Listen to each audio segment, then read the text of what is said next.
আসসালামু আলাইকুম গাইস, আমি অহনা ঝনমিকা চলে এসেছি নতুন আরেকটি ভিডিও নিয়ে। এই ভিডিওটি হতে যাচ্ছে ডাটা দিয়ে ডাল আলুর চচ্চড়ি। তো ভিডিওটা দেখার আগে বলে রাখি, ভিডিওটা সম্পূর্ণ দেখবেন এবং ভিডিওটা ভালো লাগলে চ্যানেলটিকে সাবস্ক্রাইব করে দিবেন, লাইক কমেন্ট করে দিবেন, সবার মধ্যে শেয়ার করে দিবেন। প্রথমে আমি দিয়ে দিব একটা কড়াইয়ে পরিমাণ মতো পেঁয়াজ কুচি, মরিচ কুচি, রসুন কুচি দিয়ে দিব পরিমাণ মতো ডাল দিয়ে দিব হচ্ছে ডাটা কুচি আর হচ্ছে সাইজ করে রাখা আলু দিয়ে দিব, হলুদের গুঁড়ো, মরিচের গুঁড়ো,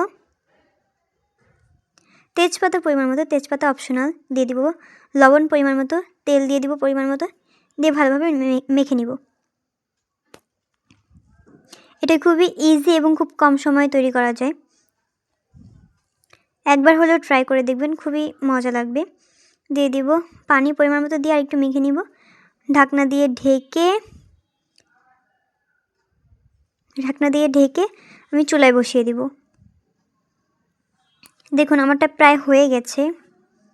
এটা করতে তেমন সময় লাগে না, মানে এই চচ্চড়িটা করতে তেমন সময় লাগে না। দেখুন আমারটা একদম হয়ে গেছে। আমার চচ্চড়িটা তেমন কোনো কষ্ট করতেই হয়নি। আমি শুধু 10 মিনিট পর পর একটু নাড়াচাড়া দিয়ে নিয়েছিলাম। মোটমাট আমার 20 মিনিট সময় লেগেছে। তো আল্লাহ হাফেজ, আসসালামু আলাইকুম। এরকম ভিডিও পেতে চ্যানেলটিকে সাবস্ক্রাইব করে দিবেন। আমি পাশে ছিলাম অহনা ঝনমিকা। বাই বাই, আল্লাহ হাফেজ।